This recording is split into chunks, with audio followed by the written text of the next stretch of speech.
Blog Talk Radio. Hey, what's going on, everybody? It's a super Saturday show we have for you in store today. It's your man, the Hoops Guru, along with my man, MKA Ed, Mr. Know-It-All. This is Beach Street Sports Talk Radio. If you're listening and want to get involved with the banter, you could do so. Give us a call at 347-945-6921. Eddie, Ed, what's going on with you, brother? I'm doing good, man. I'm just ready to go ahead and do this first type of show. Okay, that's to say. Hey, but before we get into all the hoops, man, I got to give a shout-out to my alma mater, my grad school, Georgia Southern. We went down there in the swamp and took care of the Florida Gators, So shouts out to my Georgia Southern Eagles.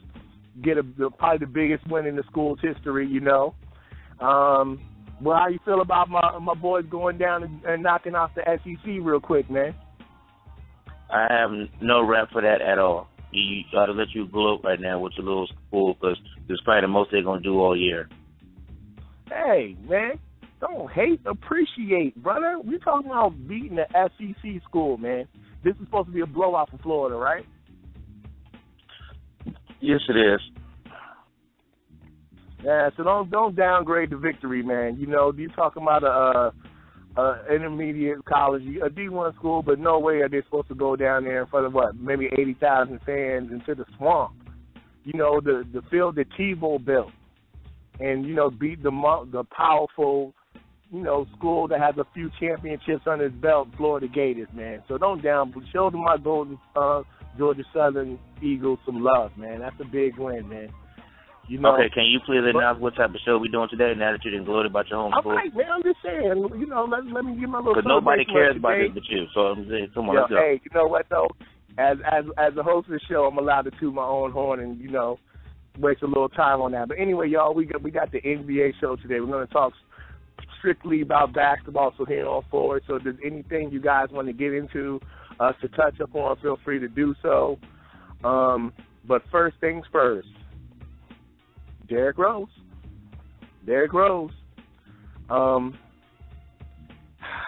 It's a sad day in basketball, man, because, this is a former MVP. You could say top 3 player in the league at one time. And he tore his meniscus, it's not an ACL or MCL, it's a torn meniscus. Similar to the same injury that Russell Westbrook had, but that's at least 7 months off the shelf. What you got to say, bro? Well,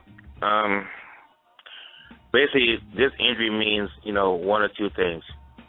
It either means, one, that the injury didn't go ahead and heal properly, or two, that he went ahead and he was overcompensating because he went ahead and he did this meniscus in the, I believe the right knee, and he had the surgery on the left knee. Definitely got to be overcompensating because it's the other leg.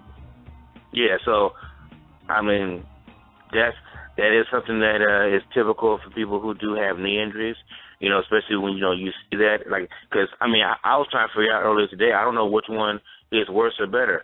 Is it better that he tore the other knee and not the same knee, or would he have been better off carrying the same knee? Either way, I know they're both jacked up, but I was just thinking about it earlier today. So, it's not a torn ACL. It's the other leg. It's a meniscus. He can rehab it, and, maybe he should be stronger now. Kind of like a car. If you have, a torn hub assembly on one side, you get that repaired, you might as well get the other side done on the car so they'll be strong on both sides. So, that type of things. He can rehab. It's not a torn ACL, so we're not going to put him in the same category as Andrew Bynum and Greg Oden. But for the size and length that's left on his contract, you may start putting him in that Amari Stoudemire category, and that's kind of heartbreaking for such a young athlete. But the way Derrick Rose plays, he plays hard, and for that size, I was talking to my father. He called it all the way. He said, man, that guy plays too hard. He's not going to, that's not going to last. So it's sad. It's a sad state of affairs for him personally. But let's talk about the Chicago Bulls. They let Nate Robinson go, They got Kirk Heinrich, I guess, is going to slide into the starting spot. And behind him now, who is Marcus Teague. How's that holding up for you, man, as in the Chicago Bulls? Just to touch on the thing with Rose again, I mean, they went ahead, they went all in. They thought he'd be fine because he pretty much had a whole year off for them to go ahead and wait and see, that he'd be straight. So I can see why they would go ahead and let those other players go. But I know just for insurance purposes, it would have been nice if you could bring back Nate and Bellinari. But I guess they wasn't able to do so. But, I mean, I've seen T get run. Heinrich can play the 1 or the 2. So, I mean, the sad part is they're used to playing without him. So, Thibodeau's going to go ahead. They watched it last year too, right? No, I don't think they did. I think Watson was in he was in Brooklyn last year. Yeah, he was in Brooklyn last year. So they had Nate Robinson. I know Nate Robinson got a little crazy and everything, and he got to jack up a whole bunch of shots. But that was only because the team played such great D, didn't really hurt him that much, and things of that nature. But they needed somebody that could go ahead and score off the dribble, because the whole team is built around D Rose. Because I've been saying for the past couple of years that the Bulls weren't going to be a serious contender to the Heat until they got like a 6'6", 6'8" shooting guard that could also handle the distributor like he did to take some of the pressure off of him. But I think because he's such a young player that he'll be able to go ahead and rehab and come back. He may have to change his game a little bit, but I think he's still young enough where he can still try to go ahead and play the same way, and then later on when he gets to 30, be like a methodical point guard like Chauncey Billups. And then he'll be able to go ahead and adjust to that style because he still has that weight of the bigger point guards. The reason why they was calling Baby Braun. So, I mean, it sucks for the Bulls, but they should be they'll still be in the playoffs and still be a top 5 seed. Yeah. Well, top 5. Yeah, I can see top 5. I think this would be beneficial for a team like Atlanta. They're definitely going to take a bump, and it really lowers their expectations as title contenders now. So, the Miami Heat now, I guess, especially with the doggest play that Brooklyn has, their really only competition right now is the Pacers. It's like a 2-horse race right now, to tell the truth, in the East with this injury, which is sad to see. But, let's switch gears. He did get injured playing the game last night, and they lost to the Portland Trailblazers. This is a nice win in a row for Portland. And, surprise last night, Robin Lopez, 13 points and 16 rebounds. He was a throw-in, actually, for the trade they had last year with the Pelicans. And he's paying major dividends. He's not as dynamic as his brother Brooke is, but he's very solid. And I think the best part is allows LaMarcus Aldridge to play that power forward spot and really not have to bang as a center. Damian Lillard's consistent again with 20 points and 6 assists. So, what do you think? How do you feel about Portland? Have you watched any of them? Because they're right now the biggest surprise of the season to me. Well, I know I'll say they're one of the surprises for me personally. But the thing with Lopez, yeah, he always does get caught up, being mentioned in the same breath with his brother, basically because of how, he's not as good as him. But for that Portland squad, I mean, he's a perfect fit because I believe they had a rookie, the athletic guy from Illinois. Everybody was surprised how athletic he was because he was a mainstreamer basically. But he was athletic, but he really didn't. Yeah, but he didn't really do the dirty work, and Lopez was doing the dirty work even for New Orleans. So it wasn't that big of a deal for them to go ahead and let him go because they was going to. I told you, in off air conversations that their plan was to go ahead and put AD at center and try to go small and be more of an athletic transitional squad. So they was going to go ahead and get rid of Lopez, but for the Portland squad, he adds a dimension they didn't have with the toughness and, pretty much a consistent, like, low double-double type of guy. And then with Aldridge, the serious bang, Aldridge hasn't banged since probably his first 3 years in the league. He's a jump shooter now. Well, the thing I'm worried about with them is, first Miles Leonard was trash. I told you he was trash, and you were trying to give him some credit. He's athletic, but he's just, one of those classic guys that came out the league too early and just underdeveloped, not very skilled. Tall and athletic, yes, but skilled in basketball, no. The thing I'm worried about with Portland is look like they're only going like 8 or 9 deep. I mean, Thomas Robinson, the poor guy, he only played 5 minutes last night. Mo Williams played 20 minutes. And you got a few other guys playing like, 12, 15 minutes. At this stage in the season, this early, I think that's highly dangerous, only going 8 deep. I know they have a strong record right now, but you're going to have to trust your bench a little bit more for health reasons and keep your guys preserved in the playoffs. How do you feel about that, guys? Certain teams playing heavy minutes this early in the season. And see, you say that, but honestly, how many NBA coaches really do use, like, more than 8 people? It's only but so many teams that they have enough players that they trust to go ahead and play that many people. So I know you like to harp on that, but and trust me, we're going to get to the team that you thought was going to be good, a little later in the show. But you got a lot of teams that go, let's say, 8 or 9 deep, but it's also the amount of minutes that you give that bench team. You talk about playing guys on the bench, yeah, true, but you can give your backup forwards maybe 20 minutes a game. But when you're giving guys, let's say, like 10 and 5 apiece, I think that's where it gets dangerous at. When you're playing look at the Wizards, for instance. John Wall and Bradley Beal are averaging almost 40 minutes a game. Okay, and what picks were Bradley Beal and John Wall? They're number 1 and 3. Okay, and I hear what you're saying, but no one's trying to hear that. I'm paying this dude millions of dollars, and they're like a lottery pick. You best believe this joke everybody's getting paid millions of millions of dollars, Ed. The whole league's getting paid millions of dollars. Not the ones that doggone that's lottery picks and are expected to be doggone cornerstones of franchises. Trust and believe they're gonna play 30+ minutes a night. So I don't know why you even say that. Tell me the backcourt of the Wizards should play more minutes than Kevin Durant, then play more minutes than Carmelo Anthony, play more minutes than let's not say Derrick Rose, but all your star players play more minutes than Paul George, than LeBron James, Dwayne Wade. No.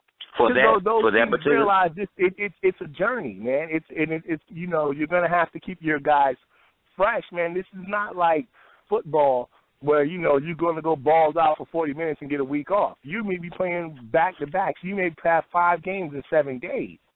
So it's the responsibility of the coach to keep those minutes in check to preserve those legs, because that's how injuries happen over the course of the season.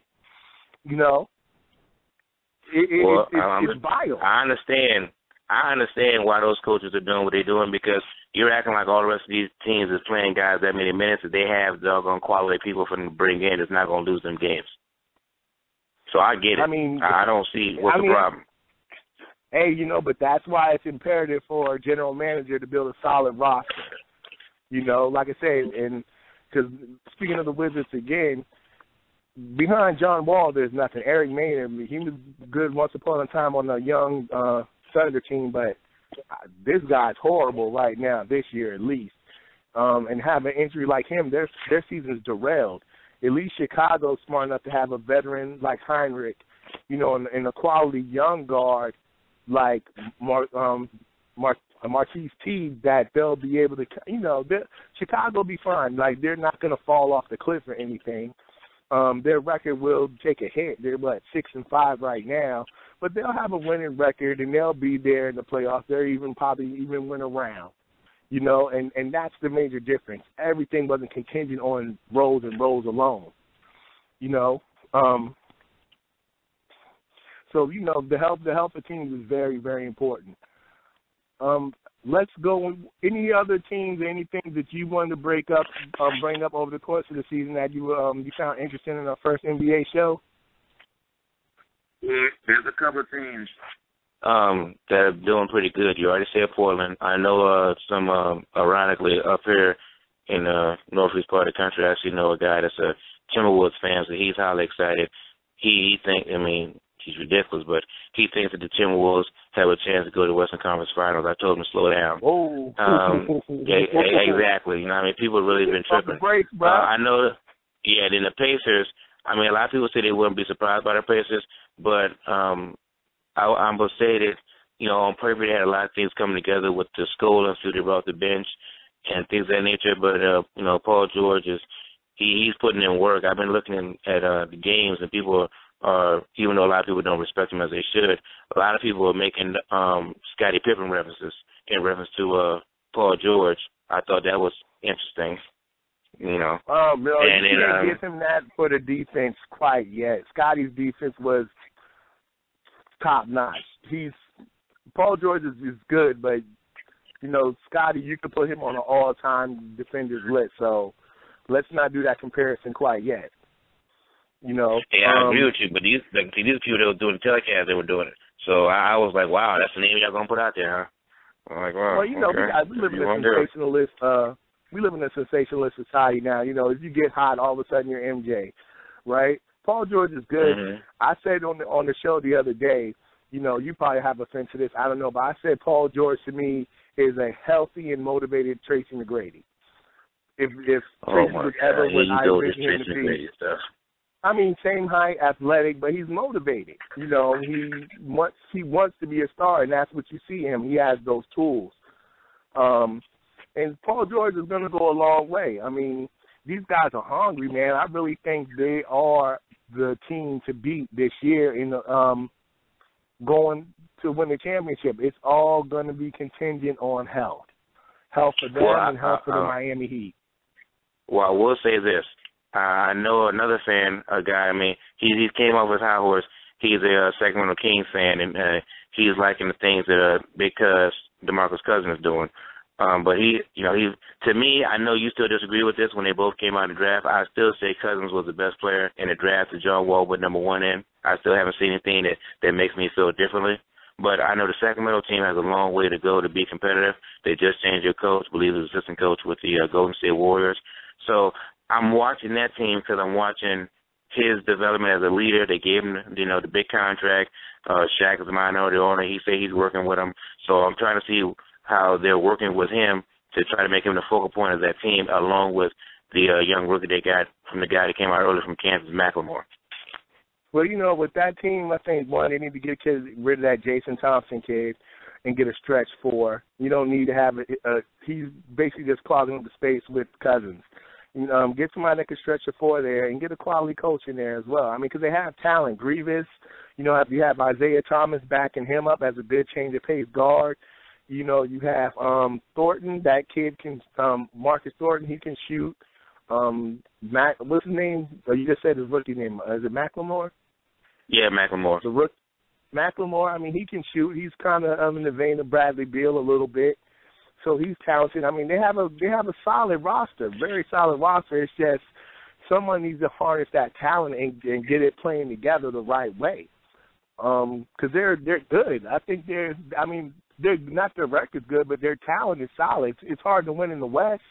They lost the game today by 1 point at home. I can't remember. They were at home on the road against the Clippers. I think they were on the road. To the Clippers, they lost a 1 point game. So, they are competing. But, it's just like, the Bulls pre-Phil Jackson. Sometimes you need somebody to take a bad team and make them good or make a good team great. And they're a bad team now that can be taken to be good with the right coach. I just don't think they have the right person there right now, especially in the West. Okay. And then another team I would say that's been catching me off guard would be the 76ers. I know I was one of the people that was thinking, like, why are people speaking so highly of MC Dub and the fact that how's he going to score and things of that nature. Now, I didn't expect him to average 20-some points a game, but it seems as if he's going to be averaging somewhere in the high teens and has the ability to almost give you a double-double and sometimes triple-double in the assist and rebound category. So I could tell from some of the interviews that, some of the things he was saying was correct. He has worked on his shot. I mean, don't get me wrong, it fails on him from here to there, but he seems to be trying to be a clutch performer, and you can tell that he is pretty much, the team is pretty much, gravitate him to being one of the leaders or one of the focal points of the team. And quiet is kept. I mean, we're going to talk about this. Is Spencer Hall an all-star? Because I'm looking at the numbers, and this joke is like 20 and 10. Yo, I don't know why teams leave that man at the top of the key wide open. That's buckets all day with him. But there's a lot of things that's interesting with them. One, like you said, MCW. I love him as a point guard. I love his defense, and he uses his length very well to frustrate point guards and that have been coming at him. And I think one of the biggest things, too, is Evan Turner. Evan Turner is a good ball handler, takes a lot of pressure out of MCW because he can set up the offense well, and he's attacking. I mean, the guy's attacking the basket well. Well, it is contract year. Hey, you contract Kramer? You know that. You know how Joker's performing the contract year. But is he a contract Kramer? No, we don't have to put him on the board. Well, I don't think he's having a super crazy season, but I think the fact that he's being more aggressive is a reflection of that. That and the fact that I believe they did tell him, which is by default, that he was going to be one of the leaders of the team and things of that nature. But a lot of people really don't like his game. I'm not gonna do that to Hughes because Hughes was a better player than Turner, but Turner's just going to be a more consistent, healthier player. So that's what's going to be. I'm just talking about playing all out when it's time to get that money. But I like his game. I like if he has an unorthodox game. He's kind of a poor man's Iguodala. He's aggressive going to the hole. That's kind of a lost art in the NBA. Guys actually getting to the basket, especially with that little spin move he does in the lane. He has a good mid-range shot. He's good. And especially him together with my boy Thaddeus. I'd love, as a Wizards fan, I love Thaddeus Young on the Wizards. I think Thaddeus is great. I wish he got to be seen more on the big stage. Thaddeus Young he's a nice little player, but he's not a guy. He's one of those guys that'll upset you. He's fine when you're not putting him in a spot where you're expecting him to put pressure on him to perform every night. Because I know in Philadelphia they've tried to go ahead and, have him be, like one of the top three guys in the team and things of that nature. And when he's in those type of spots, he doesn't perform well. But when you have him out there with other guys and he's just another guy, he'll give you those, glimpses and explosive plays. But he's the kind of guy where, like I said, you go in and you put him on a team that, hey, look, we expect you to do X, Y, and Z. He's not gonna flourish in that situation. He's playing out of position with Philly though, right? He's playing a 4 when he's probably more natural than a 3. I've seen them play them at 3, 4, and 5. And he hasn't really stuck at any of those positions, really. Like when he's a person who you're guaranteeing that, look, we definitely need you to perform. So I just haven't seen him perform underneath those situations. So I think like in a situation now where, MC Dub and Turner and Halls is putting in all the work, is him being like that 4th, 5th guy or like a 6-man type dude is a good role for him. But, anything like a top 3, you're going to be disappointed. He's not going to be consistent enough on everyday night.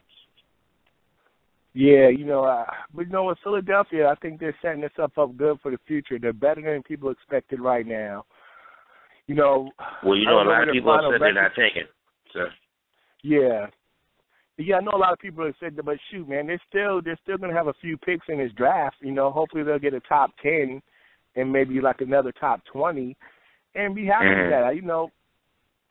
I just hope they don't, get rid of somebody like Thaddeus Young because they want to tank. He's okay though. He's putting up a respectful 14 points and almost 7 boards a game. He's like the 4th leading scorer in the team. That's kind of surprising. Yeah, he is weird, though, because I've seen him blow up and have, 30-point games, but then I guess he'll mess around and give you, some 10. And he gave, 7 points against San Antonio, 7 points against the Wizards the second time. He had a 6-point game against Golden State. Yeah, so I kind of get where you're coming from, him being all over the board. But then you got to wonder, too, because there's certain games where he gets 18 shots, and then the next game he may only get 7. Is that about being a lack of focus, or are they not kind of going away from him? I would say either focus or he's just one of those type of guys that he just doesn't perform under pressure. It's something to that degree. I mean, I don't know exactly what it is because, like I said, I've seen them try to go ahead and get him, to be that guy, and it just hasn't really worked out for him like that. So, hey, another team we're gonna have to give a little props to, the Charlotte Bobcats, man. I mean, these guys are what, they're 6 and 7 right now in the East. In the East, man, that's first place in the Atlantic, and that's a playoff team right now. You're talking about right now in the East. There's only 4 teams with records over 500. So after that, you can say the Bobcats are like the best or the 5th best record in the East. I mean, but see, the thing is, it's still early. I mean, we can look at the it's very early. We can go and we can look at the the teams' records and things in that nature up to this point, and I mean, they're really quite horrible. Actually, if you look at them, I mean, in the division with the you was talking about the Kings and also with the Memphis Grizzlies. I mean, pretty much everybody in that division is like under 500. It's like ridiculous. You know what's crazy when I'm looking at the Bobcats, right? You know who's leading their team in assists right now? You wouldn't, like, if this is a Jeopardy question, no one will win Final Jeopardy. Everybody will lose their money. Josh McRoberts. I would have said Kimba. Who? Nah, Josh McRoberts at 4.8. Kimba Walker's averaging 4 assists a game. And he's leading the team in scoring in 16, and Ramon Sessions is 3rd on the team in scoring with almost 12 a game. How are your 2 point guards, your starting point guard, your backup point guard, and your top 3 in scoring? But yet this team's only 1 game under 500. Their leading rebounder only averaging 7 rebounds a game. Well, they're doing it. They're doing it as a team effort. But excuse me, man. But I mean, I'm looking at the West isn't that bad, but I mean, once you get to down Phoenix, New Orleans, Lakers, Denver, Sacramento, Utah, they're all under 500. Then in the East, oh wow, the East is always what it is. From Toronto, Chicago down, they're all under 500. But like I said, it's still early. But what I was going to say earlier was, I mean, there's a lot of fans of a lot of teams, but realistically, there's only 4 teams in the whole NBA that have a chance to win a championship. So I mean, we're basically just going through, just going through the. There should be a lot more. There should be a lot more parity, though. So some of these teams, like you were saying with the Wizards, some of these teams, I tell you all the time, the good teams, they're good teams not because of the players, because all the teams have All-Americans and high school guys and playground legends on their team. The things that make the difference on these teams is management. If your management is jacked up, then that's the thing that separates all the teams. It goes from the jokers in the top, the head coach, then to the players, because everybody has players. So that's why when you look at it, it's just ridiculous. It is crazy. And you know what's even worse? We're going to get on this topic before we get out of here real quick. But you know what's worse than actually a lot of records we see in the league right now? This rookie class. This rookie class is horrendous, man. Your boy, I guess MCW right now is the runaway rookie of the year. I mean, is there anybody right now, him right now? Well, I mean, they're going to, you can say Oladipo from Orlando, and I think, let me see, who else has been doing it? Right now you got to say those two. But the guy who, I think even people like you was trying to tell me he's okay, that Joker Bennett from the Cavs, Cleveland? Oh, my goodness. I think they said this Joker's like 5 or 34 right now. Like, are you serious? Like, he has no business being the number 1 pick. Like, it doesn't make any sense. He's not getting no run. The dude's averaging under 2 points a game and under 3 rebounds a game and 0 assists. I mean, for that matter, you might as well got Oladipo. I mean, you could have won $1 million. Shoot, you might as well got Noel and just let him ride the bench this year and get healthy for next year. This kid is useless for you so far. He's out of shape, and he's not even in the rotation. The only thing sadder than Anthony Bennett is Otto Porter. This guy hasn't played a minute for the Wizards since Summer League, and they're not even telling anybody what's his problem. They're saying he has a hip flexor injury or something. No timetable to return to the court. And the few minutes that they did show him is he didn't show well. Right. To me, I didn't think he was a good pick anyway. I think he's one of those guys that was a solid college player. But like I said, though, to me, you're small forward. He needs to be athletic, kind of like Rudy Gay. I'm not into, these kind of guys that could do a little bit of everything but aren't great at anything. Mm-hmm. What do you see for Otto Porter? You were a pretty good Georgetown fan, so I think you probably watched a little bit more than me in college. Is there anything he can add to that roster? Remind you, they have Trevor Ariza, and they already have Martell Webster at the 3, so I don't see how he can crack that rotation anyway.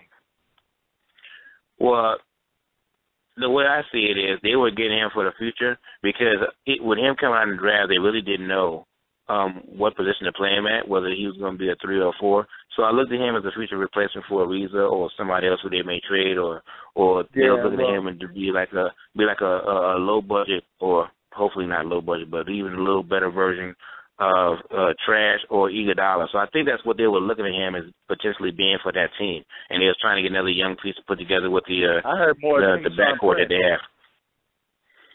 Boy, if you're getting somebody to be Tayshaun Prince, you're wasting your draft pick. Really? Tayshaun Prince? Like, seriously? Tayshaun Prince, exactly.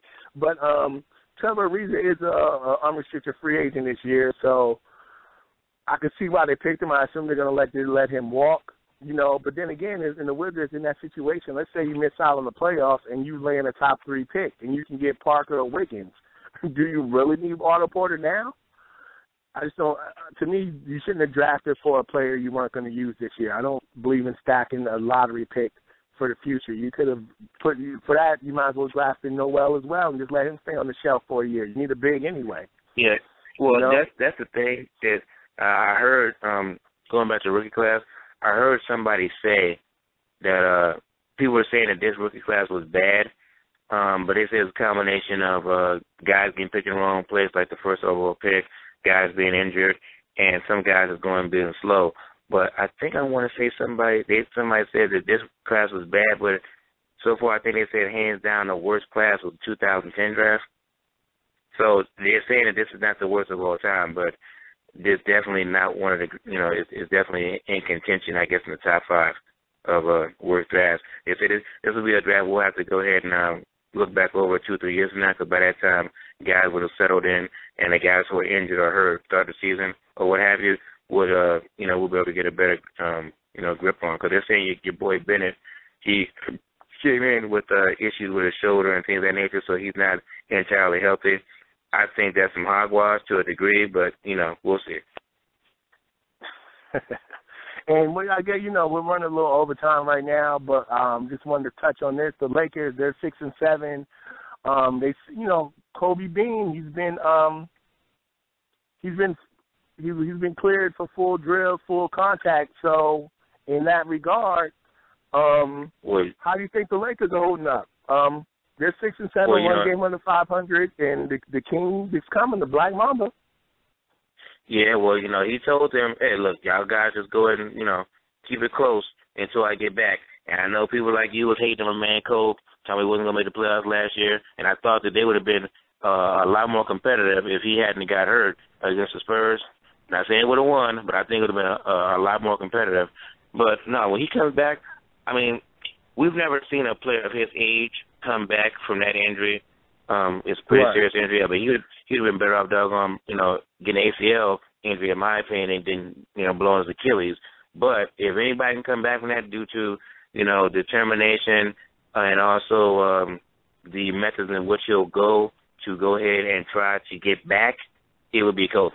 So I'm never go against that brother, because a lot of people don't like him. They think he's arrogant and this, that, and another. But when it comes to things that matter, like just basketball, that guy, aside from Jordan, I want to say that guy is one of the more mentally tough, and assert himself and will that I see.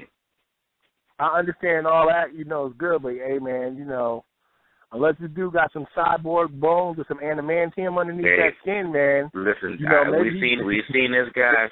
We've seen this guy go ahead and play with broke hands, fingers, stuff like that. So look, this is just if he can pull this off. This is just continue his doggone his legacy. Oh yeah, this is definitely show his legacy because if I was a betting man, I would have bet on Kobe having a higher chance of re-injuring himself than Rose. Rose didn't even last the first month of the season, man. That's sad. But I have a feeling Kobe, like you say, Kobe is Kobe, so this Joe might come back stronger with him. You never know. He's at least intelligent enough to research and go out and get treatment from the top best in the world to make sure he's going to be optimal when he returns to the court. So you can take that away from him. A couple of things I want to gloss over real quick is the combination of Monte Ellis and Dirk. They're putting up big dividends. I think that team's going to – my last couple of teams I had making playoffs in the West was between Dallas, Minnesota, and the Lakers. Right now it's looking like Minnesota and Dallas. But I'm expecting, as always, for the key players on the Timberwolves to get hurt. So I think that's actually going to open the door for the Lakers later on down the line. But, as every season goes, right now Portland's looking strong, but, it's still early. So I'm not buying those young guys yet. And then let's see what else. I said earlier, I was talking about the Kings and Memphis. I was looking at the whole standings in reference to, I know it's early, the playoffs, but of course, Memphis is in the Southwest with the Spurs, and Sacramento's in the Pacific. Golden State, they're having issues. I know Iguodala went out with the hamstring, and the brother with the tissue ankles, he's out now, not for his ankles, but for a concussion. Man. Hey man, I gotta come out of that dribble with ankles, boy. I've never seen my ankles that tender. Out the season early. You might as well get the injuries out early. But he'll be wearing a suit again. Oh, but another team I'm surprised at too about the ineptness of them is the Utah Jazz. They were really quick to get rid of Jefferson and Millsap, and Favors are not ready. But the thing is, we knew going into last year that they wasn't going to keep both of those two cats, just the playing time that Favors and Cantor were getting. And, we all talking about Utah. Really? They're not really known for breaking the bank. You know what I'm saying? So, that's not the team. No, I want to get to the team that everybody was saying was going to come at LeBron's neck, and I was saying that they ain't nothing but a reincarnation of the Knicks of last year, and that's the beloved Brooklyn Nets. I've had so many people that were so excited thinking that old Garnett and Pierce were going to come to New York and all of a sudden run things and be a force in the East. And if I check the stats, they're 3-9. Yeah. Do you think the well's empty? Or can Darren Williams come back and right the ship before this season's over? Oh, you mean the second person who's going for Tissue Ankles Award? The second person? Well, look, I'll say what I've always said. Then when it comes to Darren Williams, I've never liked him. I understand he's a talent. The boy can ball. I understand when people want to put him in top 5 point guards. He is not that dude. He is not the kind of guy that's a Chris Paul or Tony Parker, where you can say, look, we're going to put the offense on you, and we want you to take us there. He's already proven that. When he's in Brooklyn the first year, he's telling them, if you expect me to put the numbers I put up in Utah, I'm not going to go and do that. We're not this type of offense. Joker, they paying you $100 million. Anybody trying to hear that? They want Chris Paul numbers. And I know everybody thinks that at one point, people had the audacity to say that he was better than Chris Paul when Chris Paul went through the only bout in his career where he had a little injury stretch, which was, preposterous that somebody would even put Darren Williams and Chris Paul in the same sentence. So, honestly, I'm loving seeing him doggone fail for all the people who were trying to tell me I was crazy that they would take Darren Williams over Chris Paul because he was bigger. So, but Brooklyn has Detroit at home. Detroit doesn't have a great record. They're 4-8, but that could be a loss for Brooklyn as well. I think that size is going to what happened to him last Brooklyn night? down. What happened to him last night, right? Oh yeah, they got blown. They got blown by 30 against Minnesota. Yeah, Minnesota at home though. They weren't even in that game to begin with, but it seems like they have a lot of patience. So, but you know what? I think we covered. Go ahead. Well, I got one more thing. The thing that people forget is that when KG and Pierce came over from Boston, they told management and everybody else, we're coming here to help. We're not coming here to play a whole bunch of minutes, like 20, 30 minutes. We're here to help because they thought that they were going to be the extra oomph that doggone Lopez, the sellout guy, JJ, and also Darren Williams going to do it. Man. I know he is getting paid. He's getting paid for a lot of years with Mr. $100 million himself. So people were expecting Pierce and KG to come back. Because as much as I'm jumping on Darren Williams, Joe Johnson, I think, gets paid more than this dude. And this, you got a $200 million backcourt. Them boys are supposed to make it happen. And don't forget, the owner, he has the highest payroll. Yeah. So he went all in. And my thing is, a lot of people expecting these old guys to make these moves. I'm like, dude, they're not going to do that. They even said we're coming here to help. They was going to be coming here but when your top three dudes, Joe Johnson, Darren Williams, and Lopez, are good players, but they all soft dudes, that's not a good mix. This is like the Knicks from last year. You got a whole bunch of big names on the team, but when it comes down to it, they're not going to be healthy at the end or go ahead and be able to help you make that push, because of the age and other factors. So, and another thing, too, is Jason Kidd. He has no business being a head coach, and that's showing. Maybe, I think in one regard they may have kept him because Darren Williams, he's good at getting people fired, and he has, I guess they were thinking maybe this could be the one guy that keeps him happy playing basketball, and actually listening to his head coach. I mean, come on, this dude got Avery Johnson and Jerry Sloan fired. You got to be a pretty big jerk to get. I mean, these dudes are solid, coaches that know how to put winners together. So it's a sad state of affairs in Brooklyn, man. But we're really running past the overtime. But I got one more thing to throw out. I'm doing this just to get your goat too. But I want you can put this on Facebook, put it on YouTube, because I want to hear people comment on this.